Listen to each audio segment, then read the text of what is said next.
Hello guys. विज्ञान की पाठशाला में फिर से मैं आपका स्वागत करता हूँ। जैसे कि हमने हमारे फर्स्ट चैप्टर में केमिकल इक्वेशन एंड रिएक्शन में किस तरह से आपस में केमिकल्स रिएक्शन करके कुछ नए प्रोडक्ट्स बनाते हैं, डिफरेंट टाइप्स ऑफ हमने रिएक्शंस के बारे में पढ़ा है। आज हम क्लास 10th के एक और बहुत ही ज़बरदस्त chapter acid, base and salt के बारे में आज पढ़ने वाले हैं। आशा करता हूँ कि आप इस वीडियो को लास्ट तक देखिएगा, जिससे आपके सारे आज जो डाउट्स इस चैप्टर से रिलेटेड हैं वो सारे क्लियर होने वाले हैं। तो without wasting our time we will start our chapter. So you have learned in your previous classes that sour and bitter tastes of food are due to acid and bases present in them। यानी कि हमने हमारी previous classes में पढ़ा है कि किस तरह से जब हमारे फूड का टेस्ट चेंज हो जाता है तो कहीं ना कहीं उसमें कुछ एसिड या बेसिस के प्रेजेंट होने की वजह से हमारा फूड का टेस्ट चेंज हो जाता है। साथ में हमने कुछ बेसिक इंफॉर्मेशन एसिड और बेस से रिलेटेड हमने प्रीवियस क्लासेस में पढ़ रखा है, लेकिन फिर भी एक बार हम इस चैप्टर में यहाँ पे स्टडी बेसिक से करने वाले हैं। जैसे कि if someone in the family is suffering from a problem of acidity after over eating, यानी कि कभी ज्यादा खाना खाने की वजह से, ओवर ईटिंग करने की वजह से हमारी फैमिली में कोई ना कोई सफर कर सकता है, जो ज्यादा खाने की वजह से उसके स्टमक में एसिडिटी जैसा उसको कुछ सिम्टम्स नजर आते हैं, ठीक है ना। तो वो ओवर ईटिंग की वजह से ऐसा हुआ है। तो ओवर ईटिंग होने पर हम उसे क्या सजेस्ट करेंगे, ठीक है ना। देखिए, which of the following would you suggest as a remedy, यानी कि रेमेडी के तौर पर हम उसे क्या सजेस्ट करेंगे। लेमन जूस सजेस्ट करेंगे, विनेगर सजेस्ट करेंगे, या फिर बेकिंग सोडा का सॉल्यूशन करेंगे। डेफिनेटली अगर एसिडिटी होगा तो हम ऐसा ही कुछ बेस सजेस्ट करेंगे जो उस एसिडिटी के प्रभाव को नलीफाई कर दे, यानी कि उसके इफेक्ट को कम कर दे। अगर हम एसिड के अंदर अगर थोड़ा सा बेस मिला देंगे तो जिससे क्या हो जाएगा, जिससे उसका जो इफेक्ट है वो कम हो जाएगा, ठीक है ना। तो सेम यहाँ पर भी हम एसिडिटी होने पर, जैसे कि फॉर एग्जांपल हम एसिडिटी लेने पर क्या लेते हैं, डेफिनेटली हम इनो लेते हैं। एसिडिटी लेने पर हम क्या लेते हैं, इनो लेते हैं। बट इट मीन्स जब हमारे स्टोमक में एसिडिटी होगा तो हम किसका यूज कर रहे हैं, एसिड इनो का। इट मीन्स इनो क्या है, यहाँ पे आपका बेस है। तो जैसे ही हम बेस का यूज करेंगे और जैसे ही वो एसिड के साथ रिएक्ट करेगा, उसके इफेक्ट को वो नलीफाई कर देगा, यानी कि उसके प्रभाव को वो क्या कर देगा, कम कर देगा। तो डेफिनेटली आप इस बात को समझ गए होंगे किस तरह से एसिड के अंदर अगर बेस मिला दिया जाता है तो उसके इफेक्ट को किस तरह से वो न्यूट्रलाइज कर देता है, यानी कि नलीफाई कर देता है। आगे हम देखते हैं, you already know that acid are sour in test. हम पहले से जानते हैं कि एसिड जो होते हैं वो कैसे होते हैं, टेस्ट में खट्टे होते हैं। फॉर एग्जाम्पल जैसे कि आपने नींबू यानी कि लेमन जो होता है उसमें सिट्रिक एसिड होता है, ठीक है। तो हमें पता है इट मीन्स कैसा है, उसका टेस्ट खट्टा है, यानी कि सोर है। इसलिए जो एसिड होते हैं कैसे होते हैं, sour in taste and change the colour of blue litmus to red.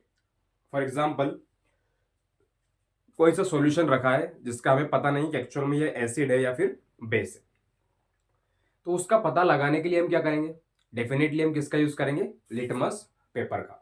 तो लिटमस पेपर क्या इंडिकेट करेगा हमें, अगर वो एसिड रहेगा, अगर वो एसिड रहेगा, अभी तक हमें उसका नहीं पता है कि उस सॉल्यूशन के अंदर एसिड है या फिर बेस है, लेकिन हमें आइडेंटिफाई करना है। और वैसे भी हम किसी भी एसिड हो चाहे बेस हो, कभी भी उसको स्मेल नहीं करना चाहिए, ना कभी उसको टेस्ट करना चाहिए। It is very harmful for our body, ठीक है। तो उसका पता करने के लिए, किस तरह से उसका पता किया जाए, उसका पता करने के लिए हम किसका यूज करते हैं, लिटमस पेपर का, ठीक है। तो अगर वो एसिड रहेगा तो एसिड में हम जब भी ब्लू लिटमस पेपर को डिप करेंगे, ठीक है ना। लिटमस पेपर किस तरह के होते हैं आप साइड में देख सकते हैं, ठीक है ना। ब्लू लिटमस पेपर किस तरह का है वो आप देख सकते हो साइड में, कि ब्लू लिटमस पेपर किस तरह का दिखाई देता है। तो देखिए, यहाँ पे जो ब्लू लिटमस पेपर है, इस ब्लू लिटमस पेपर को हम उस सॉल्यूशन के अंदर डिप करेंगे तो वो अपना कलर चेंज कर लेता है। यदि वो अपना कलर रेड में चेंज करता है ना, blue litmus turns to red, अगर वो ब्लू लिटमस पेपर रेड में कन्वर्ट हो रहा है तो इट मीन्स वो क्या रहेगा, आपका एसिड रहेगा। अभी तक हमें नहीं पता था कि वो एसिड है या फिर बेस है, लेकिन जैसे हमने एसिड के अंदर ब्लू लिटमस पेपर को डिप किया, वैसे ही उसका कलर किस में कन्वर्ट हो गया, रेड में। इट मीन्स हमें पता आया, समझ में आया कि अगर हम एसिड के अंदर ब्लू लिटमस पेपर को डिप करते हैं तो जो लिटमस पेपर का कलर है वो किस में चेंज हो जाएगा, आपका रेड कलर में। समझ में आ गई बात। आगे देखते हैं, various bases are bitter in taste, यानी कि जितने भी आपके बेस होते हैं, ठीक है, बेस जितने भी होते हैं वो बेसिस का कलर जो आपका टेस्ट है वो कैसा होता है, आपका बीटर होता है यानी कि कड़वा होता है। And change the colour red litmus to blue, और किसमें अपना कलर चेंज करते हैं, तो अगर हम बेस के अंदर रेड लिटमस पेपर को डिप करेंगे, रेड लिटमस पेपर आप साइड में देख सकते हैं, तो रेड लिटमस पेपर को हम जैसे ही बेस के अंदर डिप करेंगे उसका कलर आपका ब्लू हो जाएगा। यानी कि अगर हम रेड लिटमस पेपर को डिप करेंगे तो उसका कलर आपका ब्लू में कन्वर्ट हो जाएगा। इट मीन्स हमें यह समझ में आ जाएगा कि अगर हम बेस के अंदर रेड लिटमस को डालेंगे या डिप करेंगे तो जिससे उसका कलर क्या हो जाएगा, आपका चेंज ब्लू में हो जाएगा। इट मीन्स हमें समझ में आ जाएगा कि जो सॉल्यूशन है वो क्या है, आपका एसिड है या फिर बेस है। ठीक है, एसिड का याद रखने के लिए आप एसिड कर सकते हो। ट्रिक है आपका, एसिड टर्न्स ब्लू लिटमस, कौन सा litmus paper, blue litmus to red, इसलिए याद रखना ABR, यानी कि acid turns blue litmus to red. वही आपका बेस को याद रखना है, तो बेस टर्न्स यानी कि बेस क्या करेगा, रेड लिटमस पेपर को किस में टर्न कर देगा, ब्लू में। इसके लिए आप याद रख सकते हो BRB। समझ में आई बात। आगे हम लिटमस पेपर और भी जो हमारे इंडिकेटर्स हैं इसके बारे में हम अभी आगे पढ़ने वाले हैं। अब हम पढ़ते हैं इंडिकेटर्स के बारे में। इंडिकेटर्स क्या होते हैं, those chemical substance which help to detect nature of the other chemicals, यानी कि ऐसे हमारे केमिकल सब्सटेंस जो हमें किसी भी अदर केमिकल का नेचर डिटेक्ट करने में हेल्प करते हैं। यानी कि ऐसे केमिकल सब्सटेंस जो हमारे दूसरे जो केमिकल सब्सटेंस होते हैं उनको, उनके नेचर को डिटेक्ट करने में जो हमें हेल्प करते हैं उनको हम इंडिकेटर्स कहते हैं, जिसमें हमारे नॉर्मली हम लिटमस सॉल्यूशन का यूज करते हैं। इंडिकेटर्स आपके दो तरह के होते हैं, एक तो होता है आपके ऑल्फैक्टरी इंडिकेटर्स। ऑल्फैक्टरी का मतलब यहाँ पे उसकी स्मेल उसकी ऑर्डर से रिलेटेड है। ठीक है ना, तो ऑल्फैक्टरी इंडिकेटर्स क्या होते हैं, देखिए, those substance whose odour changes in acidic और बेसिक मीडियम, यानी कि ऐसे सब्सटेंस जिनको एसिड या बेस मिलाने पर अपनी स्मेल को चेंज कर लेते हैं, अपनी ऑर्डर यानी कि अपने गंध को चेंज कर लेते हैं। उनमें से जो स्मेल आती है उस स्मेल में कहीं ना कहीं अपने को परिवर्तन समझ में आता है। तो ऐसे इंडिकेटर्स को हम क्या बोलते हैं, ऑल्फैक्टरी इंडिकेटर्स। जैसे कि for example vanilla, onion and clove, ये हमारे कुछ ऑल्फैक्टरी इंडिकेटर्स होते हैं। फॉर एग्जांपल यदि हम ऑनियन का ही पेस्ट लें और पेस्ट के ऊपर यदि हम थोड़ा सा पेस्ट ले जरा सा और उस पर अगर हम एसिड की ड्रॉप डालें तो जो ऑनियन की पहले स्मेल रहेगी वो उससे चेंज हो जाएगी एसिड को डालने पर। वैसे अगर हम ऑनियन का थोड़ा सा पेस्ट लें और बेस को डालें तो जो उसकी प्रीवियस स्मेल रहती है, जो पहले की स्मेल रहती है, उसमें कहीं ना कहीं चेंजेस आ जाता है। इट मीन्स हमें ये समझाते हैं कि जब भी ये एसिड और बेस के साथ थोड़ा सा हम यूज करते हैं इनको, तो उस समय ये अपनी स्मेल या अपनी ऑर्डर में चेंजेस नजर आते हैं। ठीक है ना, चेंजेस में परिवर्तन नजर आता है। ठीक है ना, स्मेल में चेंज आ जाता है। वैसे आपका यूनिवर्सल इंडिकेटर होता है।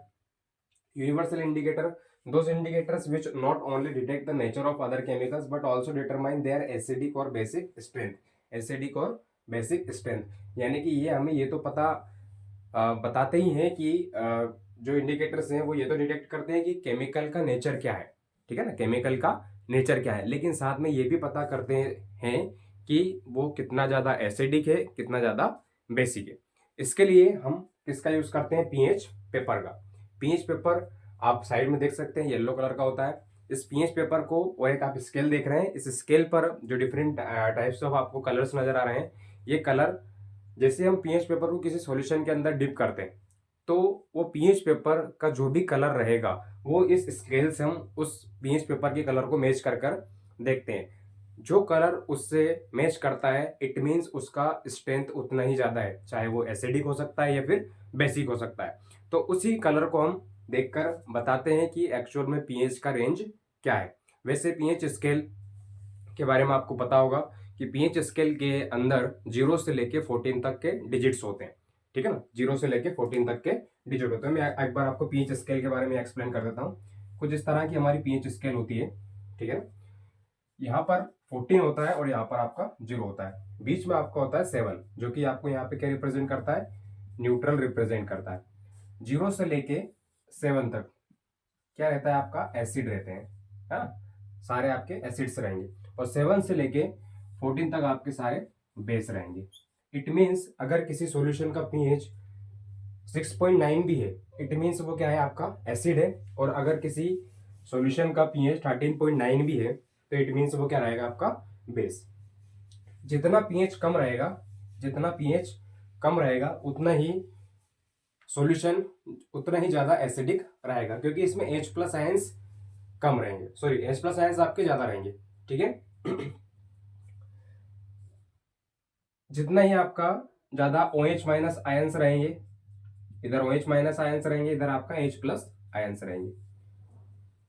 ये हमें बताएगा कि पीएच कितना एसिडिक है या फिर कितना बेसिक है। ठीक है, या पीएच का फुल फॉर्म जो होता है, पीएच का फुल फॉर्म होता है, ये भी याद रखो आप कि what is the full form of pH. तो पीएच का फुल फॉर्म होता है पावर ऑफ हाइड्रोजन। ठीक है ना, हाइड्रोजन की पावर बोला जाता है। पीएच का फुल फॉर्म क्या होता है, पावर ऑफ हाइड्रोजन, या फिर हमको पोटेंशियल हाइड्रोजन भी कह सकते हैं, पोटेंशियल हाइड्रोजन। पीएच स्केल की जो खोज करना की गई थी, पीएच स्केल जो डिस्कवर किया गया था, वो पीएच स्केल डिस्कवर किया गया था सोरेनसन नाम के साइंटिस्ट के द्वारा। किसने खोज किया था, सोरेनसन ने।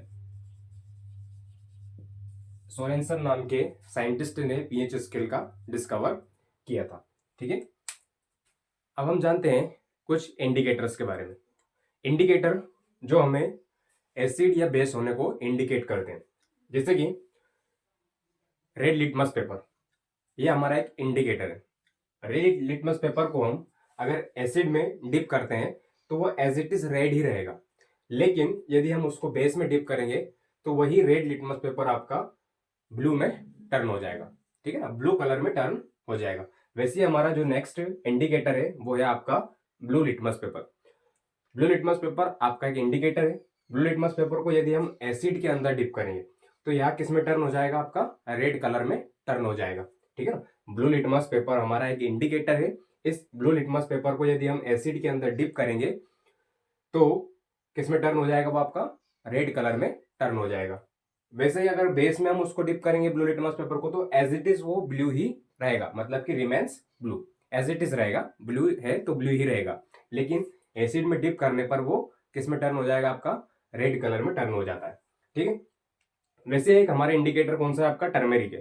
टर्मेरिक यानी का हमारा जो हल्दी, अगर एसिड रहेगा तो एसिड में कोई भी हमें चेंजेस उसमें नजर नहीं आएगा, लेकिन बेस में डिप करने पर या बेस उससे के साथ अटैच होने पर वो किस में टर्न हो जाएगा, आपका रेड कलर में। इसका एग्जांपल, यदि हमारी कोई सी व्हाइट शर्ट हो, उस व्हाइट शर्ट पे अगर कोई सा कड़ी या दाल का या पल्स का कोई सा भी अपना एक दाग लग जाता है यदि, तो जैसे उसको हम जब क्लॉथ को सफाई करते हैं या धोते हैं, धोते समय उस पर जैसे ही आपका जो डिटर्जेंट्स होते हैं ये बेस रहते हैं, एक्चुअल में नेचर में कैसे होते हैं, ये डिटर्जेंट्स वगैरह हमारे बेस होते हैं, या सोप आपका बेस है।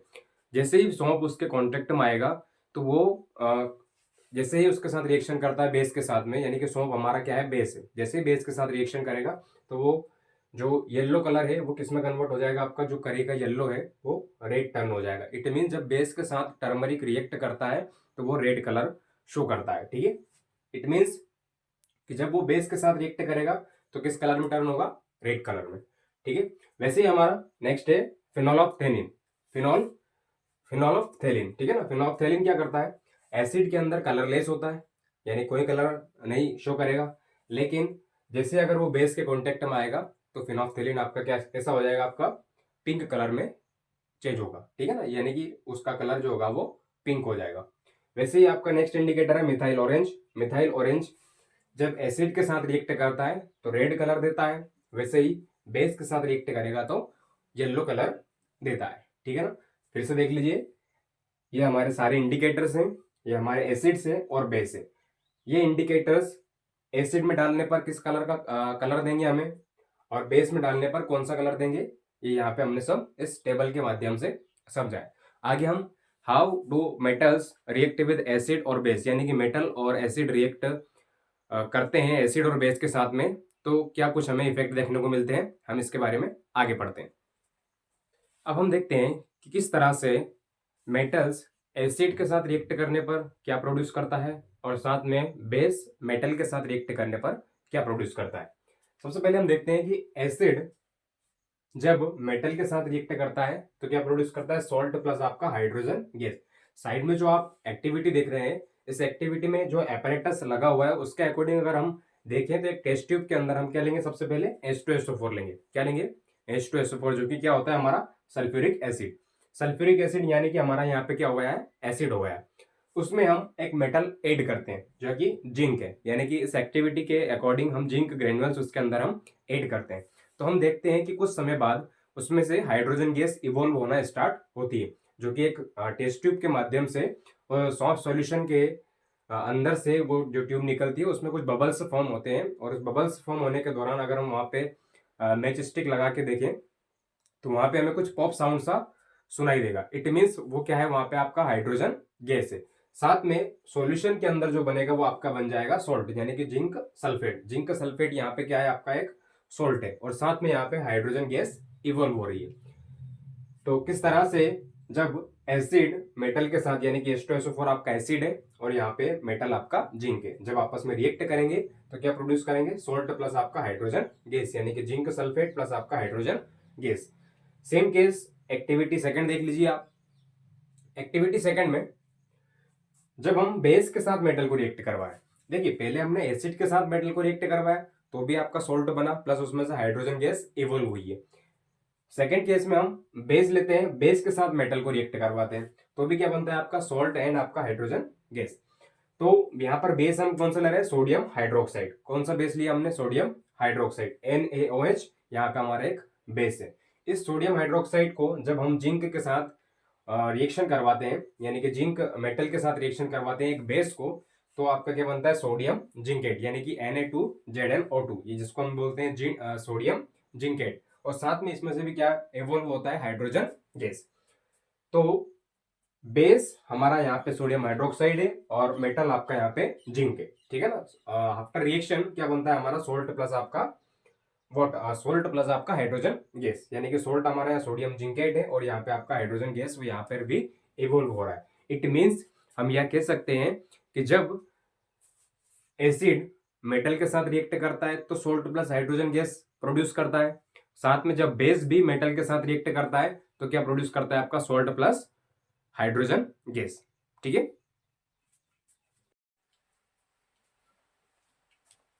अब हम देखते हैं कि किस तरह से मेटल कार्बोनेट और मेटल हाइड्रोजन कार्बोनेट रिएक्ट करते हैं एसिड के साथ में, यानी कि how do metal carbonates and metal hydrogen carbonates react with acid. तो जो साइड में आप एक एक्टिविटी देख पा रहे हैं जो कि एनसीईआरटी हमारी टेक्स्ट बुक की है, इसमें एक्टिविटी में बताया जा रहा है कि हम दो टेस्ट ट्यूब लेंगे, जिसमें एक टेस्ट ट्यूब ए है आपका और एक टेस्ट ट्यूब बी है। टेस्ट ट्यूब ए में हम सोडियम कार्बोनेट, सोडियम यहाँ पे हमारा क्या है, मेटल है, और कार्बोनेट आपका दिया हुआ है यानी कि CO3। एक में हम सोडियम कार्बोनेट लेंगे यानी कि मेटल कार्बोनेट, और टेस्ट ट्यूब बी में हम सोडियम हाइड्रोजन यानी कि आपका मेटल हाइड्रोजन कार्बोनेट लेंगे। यहाँ पे मेटल आपका सोडियम है और हाइड्रोजन कार्बोनेट यानी कि SCO3, ठीक है। टेस्ट ट्यूब ए और टेस्ट ट्यूब बी में, टेस्ट ट्यूब ए में हमने सोडियम कार्बोनेट लिया है यानी कि मेटल कार्बोनेट लिया है, और टेस्ट ट्यूब बी में हमने मेटल हाइड्रोजन कार्बोनेट लिया है, और दोनों को हम HCl के साथ रिएक्ट करवा रहे हैं, यानी किसके साथ रिएक्ट करना है हमको, एसिड के साथ रिएक्ट करना है। तो दोनों रिएक्शन में हम देखेंगे कि जो फाइनल प्रोडक्ट बनेगा रिएक्शन के बाद वो बनेगा आपका सॉल्ट वाटर प्लस आपका कार्बन डाइऑक्साइड, ठीक है। आइए उसको हम इस रिएक्शन के माध्यम से देखते हैं। जैसे कि टेस्ट ट्यूब ए है हमारा, इसमें आपका दिया है सोडियम कार्बोनेट। सोडियम कार्बोनेट एक क्या है, आपका मेटल कार्बोनेट है। सोडियम कार्बोनेट क्या है, आपका एक मेटल कार्बोनेट। सोडियम यहाँ पे मेटल है और कार्बोनेट आपको ऑलरेडी दिया हुआ है CO3। तो सोडियम कार्बोनेट जब किसके साथ रिएक्ट करेगा, एसिड के साथ में, यानी कि एसिड आपका HCl हाइड्रोक्लोरिक के एसिड के साथ में जब रिएक्ट करेगा तो क्या बनाएगा, आपका सोडियम क्लोराइड यानी कि NaCl, जो कि एक सॉल्ट है, प्लस आपका water and carbon dioxide gas, जो कि हमने स्टेटमेंट में कहा है कि जब भी मेटल कार्बोनेट एसिड के साथ रिएक्ट करते हैं तो सॉल्ट प्लस आपका वाटर प्लस आपका कार्बन डाइऑक्साइड गैस प्रोड्यूस करते हैं। सेम टेस्ट ट्यूब बी है हमारा। टेस्ट ट्यूब बी में हमने सोडियम हाइड्रोजन कार्बोनेट लिया है। सोडियम हाइड्रोजन कार्बोनेट क्या है हमारा, मेटल हाइड्रोजन कार्बोनेट है, जो किसके साथ रिएक्ट कर रहा है, एसिड के साथ में। सोडियम हाइड्रोजन कार्बोनेट किसके साथ रिएक्ट कर रहा है, आपका एसिड के साथ में। एसिड क्या है हमारा, HCl है। जब ये सोडियम हाइड्रोजन कार्बोनेट यानी कि मेटल हाइड्रोजन कार्बोनेट एसिड के साथ रिएक्ट करेगा तो क्या प्रोड्यूस करेगा? आपका सॉल्ट यानी कि NaCl जो हमारा एक सॉल्ट है, सोडियम क्लोराइड, प्लस आपका H2O यानी कि वाटर, प्लस आपका कार्बन डाइऑक्साइड गैस। यानी कि जब भी हम मेटल कार्बोनेट या मेटल हाइड्रोजन कार्बोनेट को एसिड के साथ रिएक्ट करते हैं तो हमें फाइनली जो प्रोडक्ट मिलता है वो क्या है? आपका सॉल्ट प्लस आपका वाटर प्लस आपका कार्बन डाइऑक्साइड गैस, जो कि हमने लास्ट स्टेटमेंट में यहाँ लिख दिया है कि जब भी हम मेटल कार्बोनेट या मेटल हाइड्रोजन कार्बोनेट को एसिड के साथ रिएक्ट करवाते हैं, फिर से सुनिएगा, मेटल कार्बोनेट और मेटल हाइड्रोजन कार्बोनेट को जब एसिड के साथ रिएक्ट करवाते हैं तो फाइनली हमें जो प्रोडक्ट मिलता है वो क्या है? सॉल्ट प्लस वाटर प्लस आपका कार्बन डाइऑक्साइड गैस। अब हम देखते हैं कि किस तरह से एसिड और बेस आपस में मिलने पर रिएक्ट करते हैं, यानी कि how do acids and bases react with each other. Bases यानी कि बेस आपका NaOH है, यहाँ पे आपका एसिड आपका क्या है? HCl है। पहले ये स्टेटमेंट देखिए कि बेस जब एसिड के साथ रिएक्ट करेगा तो क्या फॉर्म करता है? आपका सॉल्ट प्लस आपका वाटर। यहाँ पे हमारा बेस NaOH है, यानी कि जिसको हम सोडियम हाइड्रोक्साइड कहते हैं। सोडियम हाइड्रोक्साइड जब हाइड्रोक्लोरिक एसिड यानी कि एसिड के साथ रिएक्ट करता है तो क्या फॉर्म करता है? आपका NaCl यानी कि जो हमारा एक सॉल्ट है प्लस आपका वाटर। ठीक है, सेम वैसे ही आपका नेक्स्ट है reaction of metal oxide with acid, यानी कि जब हमारे मेटल ऑक्साइड किसके साथ रिएक्ट करेंगे? एसिड के साथ रिएक्ट करते हैं तब क्या होता है? देखिए यहाँ पे मेटल ऑक्साइड हमारा क्या है? मेटल हमारा कॉपर है और ऑक्साइड ऑक्सीजन, ठीक है ना।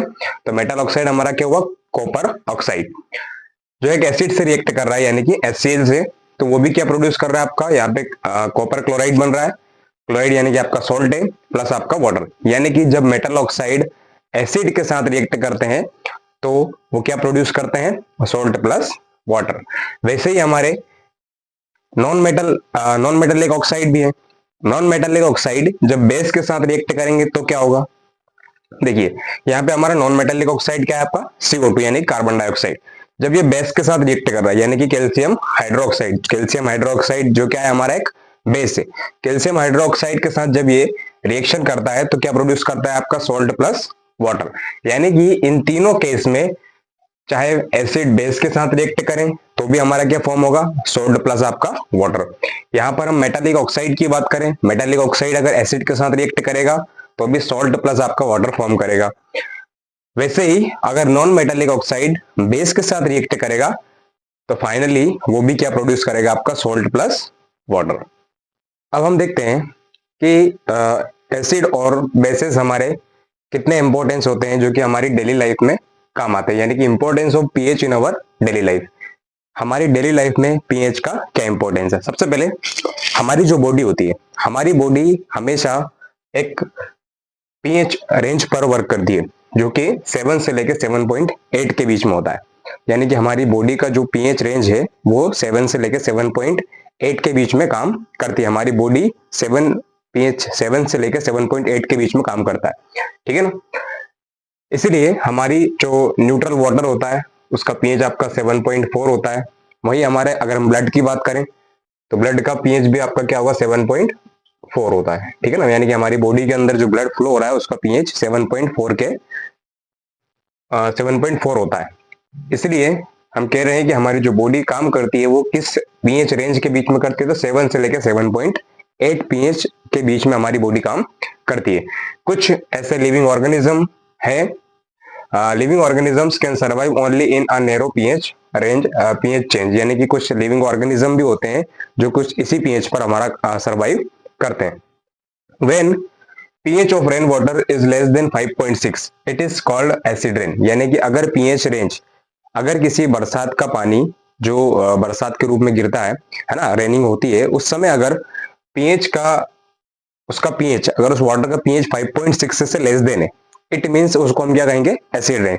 एसिड रेन किस तरह से हो रही है? जैसे कि गाड़ियों से निकलने वाला जो धुआं है वो कार्बन डाइऑक्साइड वगैरह, सल्फ्यूरिक एसिड है, नाइट्रिक एसिड है, ये ऊपर जाके नाइट्रिक एसिड से में कार्बन डाइऑक्साइड कार्बोनिक एसिड बना लेता है, नाइट्रिक एसिड फॉर्म करेगा, sulphur dioxide gas sulphuric acid बनाएगा। तो जब ये सब जाके ऊपर इकट्ठा हो जाती है तो कहीं ना कहीं ये एक जब रेनिंग होती है तो उसके साथ में नीचे आता है, यानी वाटर ड्रॉपलेट्स के फॉर्म में नीचे आता है। उसी को हम एक्चुअल में वो एसिड रेन होता है। उससे हमारी शरीर में बहुत सारी बीमारियां हो सकती है ना। तो उसी को हम क्या बोलते हैं, एसिड रेन बोलते हैं। वो हमारी स्किन के लिए भी कहीं ना कहीं डेंजरस होता है। तो अगर उस बरसात का जो पीएच है, यानी कि उस बरसात के पानी का पीएच अगर लेस देन 5.6 रहेगा तो उसको हम क्या कहेंगे, एसिड रेन कहेंगे। साथ में हमारा जो टूथ डीके होता है, अगर हमारे दांतों का सड़ना अगर स्टार्ट हुआ, इट मीन्स हमारा जो माउथ का पीएच है वो कहीं ना कहीं बिलो 5.5 जा रहा है। इस वजह से, क्योंकि 5.5 पर जैसे हम खाना खा के सो जाते हैं, तो खाना खा के सोने के तुरंत बाद जो हमारा कुछ जो फूड के पार्टिकल्स रहते हैं वो हमारे टीथ में रह जाते हैं। तो टीथ में रहने के दौरान कुछ बैक्टीरिया अब आकर उनको खाना स्टार्ट करते हैं, जिसकी वजह जो बैक्टीरिया वहां पे काम करेंगे वो हमारे माउथ के अंदर एसिड रिलीज करते हैं। और अगर एसिड बिलो 5.5 होता है तो जो ऑर्गेनिज्म है, जो जो बैक्टीरिया है, वो हमारे माउथ में माउथ के जो टीथ है उनको डीके करना स्टार्ट कर देते हैं। जैसे फॉर एग्जांपल ये हमारा टीथ है, ठीक है ना, ये हमारा टीथ है। इसके ऊपर जो हार्डेस्ट सब्सटेंस है जो हमारी बॉडी का, जो कि है आपका इनेमल। इस इनेमल को जो बैक्टीरिया है वो खाना स्टार्ट करते हैं। मतलब कि अगर ये खत्म होगा तो धीरे धीरे फिर ब्लैकिश टाइप का हमारे दांतों के अंदर यहाँ पे अपना बैक्टीरिया घर बनाना स्टार्ट कर देते हैं। उसको हम टूथ डीके कहते हैं। अब देखिए इससे कैसे बचा जा सकता है। तो जो हम टूथपेस्ट वगैरह यूज करते हैं, एक्चुअल में क्या होते हैं, आपके बेस होते हैं।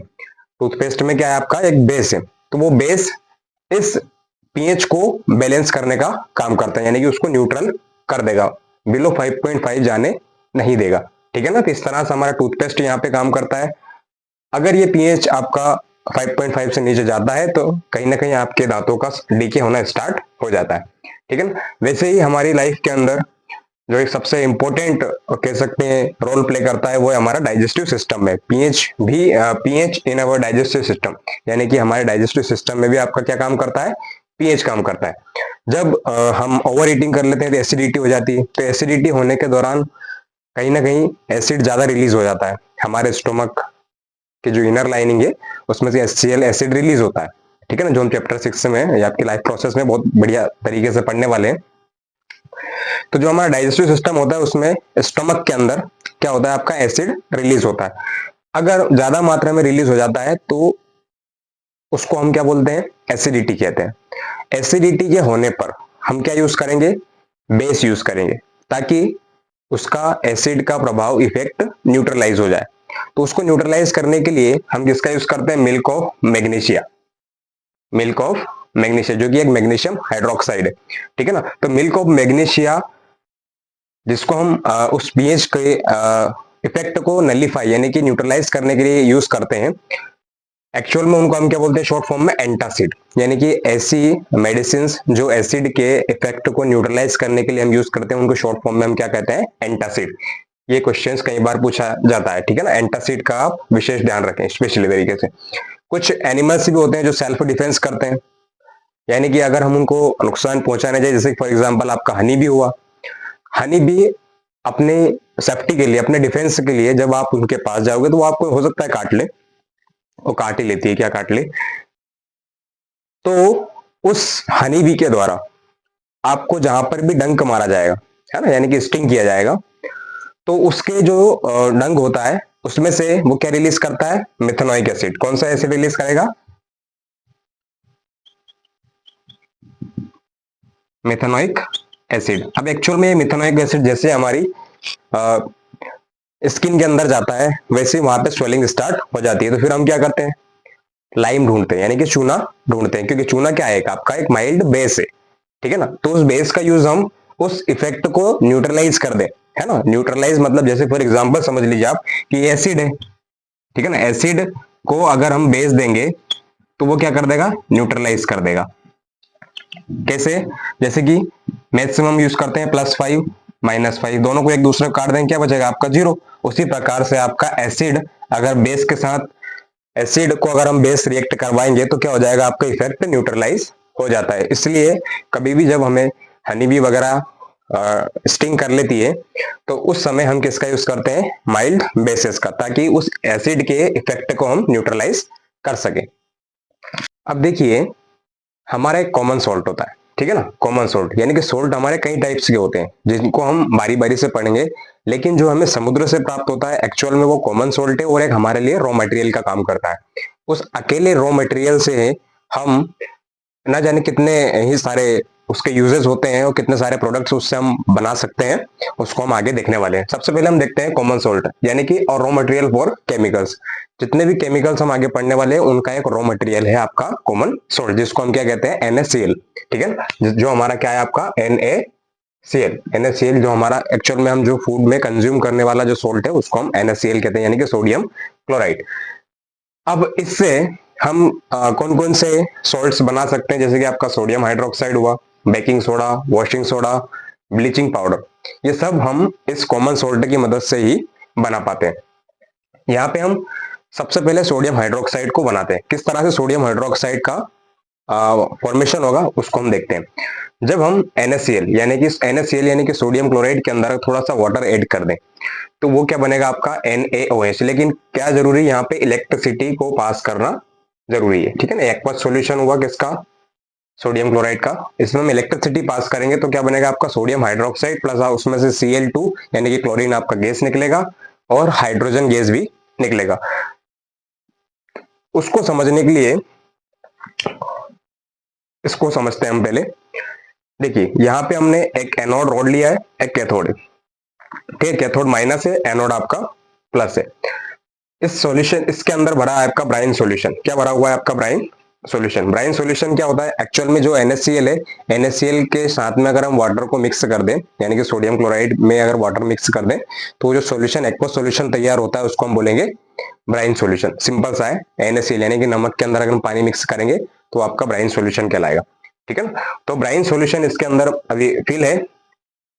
अब इस ब्राइन सॉल्यूशन के अंदर हम थोड़ा सा इलेक्ट्रिसिटी पास करते हैं। अगर हम इलेक्ट्रिसिटी पास करेंगे तो देखिए ऑलरेडी हमने यहाँ पे जो इलेक्ट्रिसिटी पास करेंगे तो इलेक्ट्रिसिटी पास करने पर Na और Cl माइनस, ये बीच की एक मेम्ब्रेन है, ठीक है ना, बीच में एक मेम्ब्रेन है। यहाँ पे Na प्लस है और इधर हाइड्रोजन प्लस है। अब प्लस किसकी तरफ जाएंगे, ऑलवेज माइनस की तरफ, यानी कि जो प्लस रहेगा वो कौन अपनी तरफ अट्रैक्ट करेगा, माइनस। इधर माइनस है, ये अपने एनोड यानी कि पॉजिटिव की तरफ अट्रैक्ट होंगे। जैसे इलेक्ट्रिसिटी इसके अंदर पास की जाएगी ये अलग अलग ब्रेकडाउन होगा, और जो इसमें से Cl है वो Cl आपका इस तरफ से इस एनोड के रास्ते से Cl गैस आपका निकलना स्टार्ट हो जाएगा, और साथ में यहाँ पर आपका जो हाइड्रोजन है वो हाइड्रोजन कैथोड की तरफ निकलेगा, ठीक है ना। तो मतलब यहाँ पर जो हमारा एक कॉमन सोल्ट है जो कि रॉ मटेरियल है हमारा, उसकी मदद से हमने यहाँ पे क्लोरीन गैस भी प्रोड्यूस की है और यहाँ पे आपका हाइड्रोजन गैस भी हमने प्रोड्यूस किया है।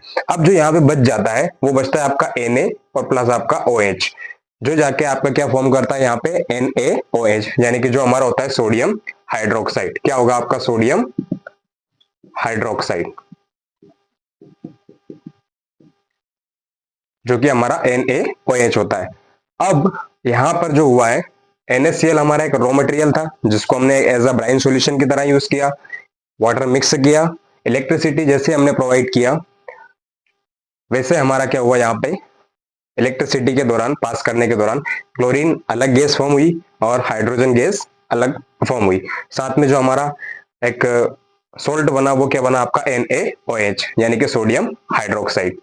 तो किस तरह से हमने कॉमन सोल्ट से यानी कि NaCl से एक अलग सोल्ट प्रिपेयर किया जिसको हम क्या बोलते हैं, सोडियम हाइड्रोक्साइड। और ये जो प्रोसेस हुई है सारी, इस प्रोसेस को हम क्लोर एल्कलाई प्रोसेस कहते हैं, क्योंकि क्लोर मतलब आपका क्या हुआ, क्लोरीन, और एल्कलाई मतलब आपका जो NaOH है सोडियम हाइड्रोक्साइड, उसको हम एल्कलाई कहते हैं। तो सोडियम हाइड्रोक्साइड आपका क्या हुआ, एल्कलाई। तो इस टोटल प्रोसेस को यानी कि पूरी प्रोसेस को हम क्या कहेंगे, क्लोर एल्कलाई प्रोसेस। इतनी बात हम समझ गए होंगे। आगे अब हम पढ़ते हैं कि किस तरह से कॉमन सॉल्ट NaCl से, यानी कि जो कि हमारा एक रॉ मटेरियल है, उससे हम किस तरह से ब्लीचिंग पाउडर को बनाते हैं, ठीक है। देखिए ये हमारा कैल्शियम हाइड्रोक्साइड यानी कि स्लैग्ड लाइम, जिसको CaOH2 यानी कैल्शियम हाइड्रोक्साइड भी कहते हैं। जब हम कैल्शियम हाइड्रोक्साइड की रिएक्शन क्लोरीन गैस के साथ करवाते हैं, अब देखिए ये क्लोरीन कहां से हमें ऑब्टेन हुआ है, जब हमने सोडियम हाइड्रोक्साइड को बनाया था, यानी कि जब हमने क्लोर एल्कलाई प्रोसेस के दौरान देखा था कि उस समय हमारी एक प्रोडक्ट क्या बना था आपका, क्लोरीन गैस भी बनी थी और एक हमारा हाइड्रोजन बना था, ठीक है ना, हाइड्रोजन गैस। तो वहां से हमने ये क्लोरीन गैस, अब यहाँ पे हम उसका यूज करेंगे और उससे उसके यूज से हम यहाँ पे क्या बनाएंगे, ब्लीचिंग पाउडर। देखिए ये कैल्शियम हाइड्रोक्साइड है, कैल्शियम हाइड्रोक्साइड का रिएक्शन किसके साथ होगा आपका, क्लोरीन गैस के साथ। तो क्या बनाएगा आपका CaOCl2, कैल्शियम ऑक्सी क्लोराइड। इसको हम क्या बोलते हैं, कैल्शियम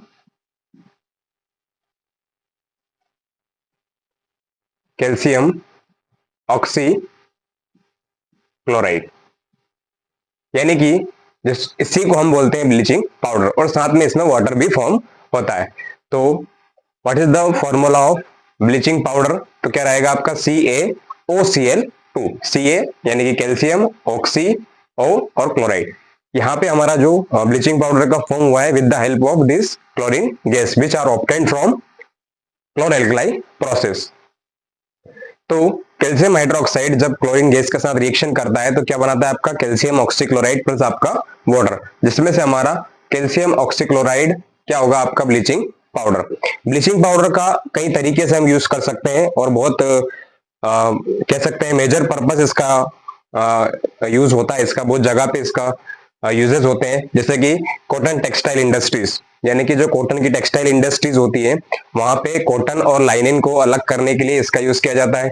साथ में जो वुड पेपर इंडस्ट्रीज होती है तो वुड के जो पल्प होता है, ऊपर का जो पल्प होता है उसका बार्क होता है, उसको रिमूव करने के लिए भी ब्लीचिंग पाउडर का यूज किया जाता है पेपर फैक्ट्रीज में।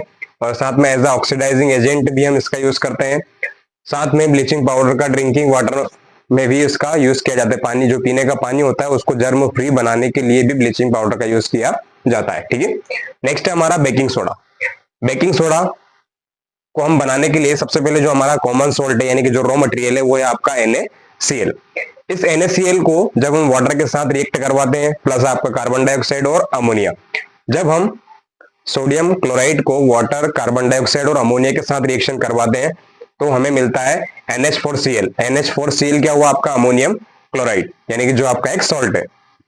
ठीक है, साथ में हमें मिलता है NaHCO3 जिसको हम बोलते हैं सोडियम हाइड्रोजन कार्बोनेट। क्या बोलेंगे इसको हम, सोडियम हाइड्रोजन कार्बोनेट, जो कि क्या है हमारा NaHCO3। Na से सोडियम, H से हाइड्रोजन, आपका CO3 कार्बोनेट। तो यह भी हमें किसकी मदद से मिल रहा है, हमारे एक कॉमन सोल्ट रॉ मटेरियल, जो कि हमारा कॉमन सोल्ट रॉ मटेरियल है कौन सा है आपका, NaCl। यहाँ पे हमने NaCl लिया, प्लस में आपका वाटर लिया, कार्बन डाइऑक्साइड गैस लिया और हमने अमोनिया।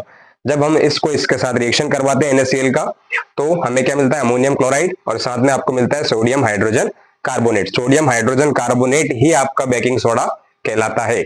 सोडियम हाइड्रोजन कार्बोनेट यानी कि NaHCO3 को हम क्या बोलते हैं, बेकिंग सोडा। देखिए मोस्ट ऑफ टाइम ये क्वेश्चंस एग्जाम में कई बार पूछे जाते हैं कि व्हाट इज द फॉर्मूला या what is the chemical formula of bleaching powder, baking soda. तो डेफिनेटली हम बता सकते हैं what is the formula of bleaching powder, CaOCl2। What is the formula of baking soda, NaHCO3 यानी कि sodium hydrogen carbonate. अब इनके यूजेस भी पूछे जाते हैं, ये 2 मार्क्स या 3 मार्क्स का क्वेश्चन आ सकता है।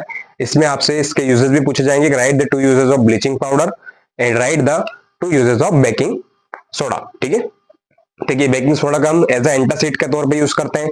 ठीक है ना, एंटासिड यानी कि जो एसिडिटी होने पर जो हम बेस यूज कर रहे हैं, कंज्यूम करते हैं, जिससे एसिडिटी का इफेक्ट बेस के मिलने से न्यूट्रल हो जाता है, नलीफाई हो जाता है, एक दूसरे को इफेक्ट को नलीफाई कर देते हैं, तो उसको हम एज ए एंटासिड के तौर पे भी यूज कर सकते हैं बेकिंग सोडा का। ठीक है, जिसमें मेनली हम मिल्क ऑफ मैग्नीशिया देखते हैं। Soda acid as a fire extinguisher, यानी कि कभी कभी हम फायर एक्सटिंग्विशर्स में भी बेकिंग सोडा का यूज देख सकते हो आप। जब भी हम ब्रेड या केक को प्रिपेयर करते हैं, है ना, जो ब्रेड होते हैं हमारे इडिबल ब्रेड हुए, केक हुए, इनको स्पंजी और सॉफ्ट बनाने के लिए भी किसका यूज किया जाता है, आपका बेकिंग सोडा का ही यूज किया जाता है। तो आई होप कि आपको ब्लीचिंग पाउडर और बेकिंग सोडा आपको समझ में आया होगा। मेनली हमें यहाँ इसका फॉर्मूला याद रखना है, what is the formula of bleaching powder, तो Ca और Cl2 जिसको हम कैल्शियम ऑक्सीक्लोराइड भी कहते हैं, और बेकिंग सोडा को जो फॉर्मूला होता है वो आपका है NaHCO3 जिसको हम सोडियम हाइड्रोजन कार्बोनेट भी कहते हैं। ठीक है ना, दोनों के यूजेस याद होना आपको जरूरी है। ठीक है ना, दो यूजेस सबके याद होना चाहिए। ठीक है,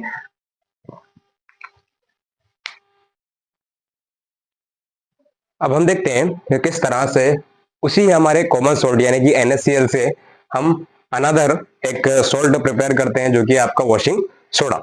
यानी कि जब हमने बेकिंग सोडा बनाया था, बेकिंग सोडा का फॉर्मूला क्या हुआ आपका NaHCO3। जब NaHCO3 को यानी कि सोडियम हाइड्रोजन कार्बोनेट को जब हम हीट देते हैं यानी गर्म करते हैं, तो गर्म करने के दौरान सोडियम कार्बोनेट बनता है, प्लस आपका कार्बन डाइऑक्साइड गैस निकलता है और प्लस आपका वाटर बनता है। तो इसी ही सोडियम हाइड्रोजन कार्बोनेट को हीट देने पर हमें क्या मिला, सोडियम कार्बोनेट। यानी कि इसी सोडियम कार्बोनेट से हम क्या बनाएंगे अब, वॉशिंग सोडा।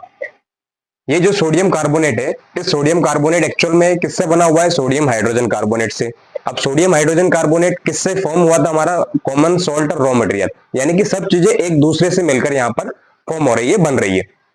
तो यहाँ पे हमने इस Na2CO3 को लेंगे यानी कि सोडियम कार्बोनेट को।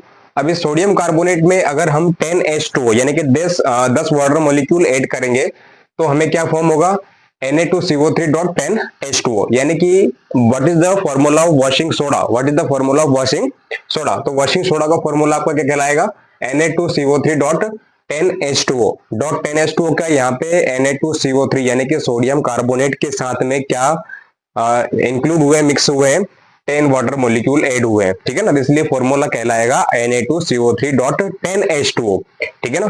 साथ में हम वॉशिंग सोडा के यूसेज देखते हैं। तो इट इज यूज्ड इन, कहां पे यूज किया जाएगा, ग्लास फैक्ट्रीज में, सॉप इंडस्ट्रीज में इसका यूज किया जा सकता है, पेपर इंडस्ट्रीज में इसका यूज किया जाता है, किसका, वॉशिंग सोडा का। साथ में as a cleaning agent for domestic purpose, यानी घरों में साफ सफाई के लिए भी, साफ सफाई के उद्देश्य से भी वॉशिंग सोडा का यूज किया जा सकता है। नेक्स्ट है हमारा प्लास्टर ऑफ पेरिस। अब देखिए प्लास्टर ऑफ पेरिस यानी कि जिसको अपन क्या कहते हैं, POP भी कहते हैं, क्या कहते हैं, POP, plaster of Paris. Plaster of Paris किससे मिलकर बनता है आपका, कैल्शियम सल्फेट यानी कि CaSO4.12H2O। इसको हम कैल्शियम सेमी हाइड्रेट भी कहते हैं, ठीक है ना, कैल्शियम सल्फेट हेमीहाइड्रेट, ठीक है। तो कैल्शियम सल्फेट हेमीहाइड्रेट यानी कि CaSO4.12H2O। यदि फॉर्मूला ऐसा है तो वो किसका फॉर्मूला आपका, प्लास्टर ऑफ पेरिस का। कैल्शियम सल्फेट CaSO4.12H2O किसका फॉर्मूला आपका, प्लास्टर ऑफ पेरिस यानी कि आपका POP का।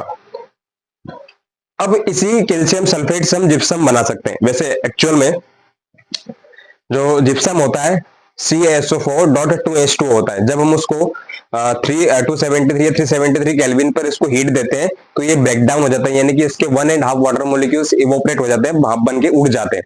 उसके दौरान हमें मिलता है फिर CaSO4.12H2O। लेकिन वापस से अगर हमें क्या बनाना हो, जिप्सम को बनाना हो तो हम क्या करेंगे, CaSO4 कैल्शियम सल्फेट .12H2O, ये क्या है हमारा, प्लास्टर ऑफ पेरिस। लेकिन अगर उसमें 1.5 H2O वाटर मॉलिक्यूल अगर हम उसमें ऐड करेंगे तो फिर आपका क्या बनेगा, कैल्शियम सल्फेट यानी कि CaSO4.2H2O, जो कि हमारा क्या कहलाता है, gypsum. Calcium sulphate half H2O है, अगर इसमें हम 1.5 H2O वाटर मॉलिक्यूल्स ऐड करेंगे तो वापस से क्या फॉर्म हो जाएगा आपका, CaSO4.2H2O। देखिए यहाँ पे 2H2O हुआ है, क्यों, क्योंकि यहाँ पे हमारा हाफ वाटर मॉलिक्यूल था और यहाँ पे हमने कितने वाटर मॉलिक्यूल ऐड किए इसमें, 1.5। तो 1.5 एंड हाफ मिलके आपका क्या हो गया, 2 हो गया। तो यहाँ पे 2 वाटर मॉलिक्यूल हो जाएंगे। जब CaSO4 2H2O बनेगा, इट मीन वो क्या कहलाएगा, इसका फॉर्मूला आपका जिप्सम का। दोनों फॉर्मूले बहुत इंपॉर्टेंट है, आपके कई बार बोर्ड एग्जाम्स में पूछा जा चुका है। What is the use of plaster of Paris and give right it's formula. ये जिप्सम या इनकी रिएक्शन भी पूछ सकता है, ठीक है ना। तो याद रख सकते हैं हम, plaster of Paris CaSO4.12H2O and gypsum का फॉर्मूला आपका क्या रहेगा, CaSO4.2H2O। मेनली इसको जो यूजेस की बात करें हम, तो मेनली जब हमारी बोन्स फ्रैक्चर हो जाती है तो बोन्स फ्रैक्चर हो जाने के बाद उसको एक सही डायरेक्शन में, राइट डायरेक्शन में उसको एज इट इज रखने के लिए डॉक्टर के द्वारा जो आपका कैल्शियम सल्फेट होता है ना, यानी कि जो H2O POP है, इसको थोड़ा सा वाटर के साथ यूज करके इसको लपेटा जाता है।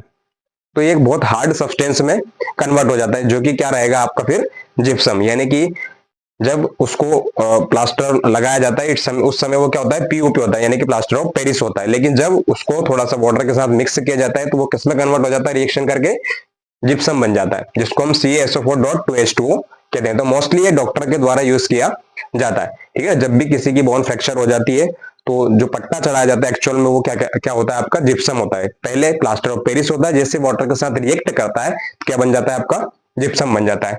तो आई होप कि आपको ये जानकारी समझ में आई होगी। अगर आपने वीडियो तक लास्ट तक देखा है तो कुछ हद तक आपके सारे कॉन्सेप्ट क्लियर हो गए होंगे। अगर आपको वीडियो पसंद आया हो तो इसको लाइक कीजिए, शेयर कीजिए और कमेंट करना ना भूलिए। मिलते हैं नेक्स्ट वीडियो में, तब तक के लिए थैंक यू।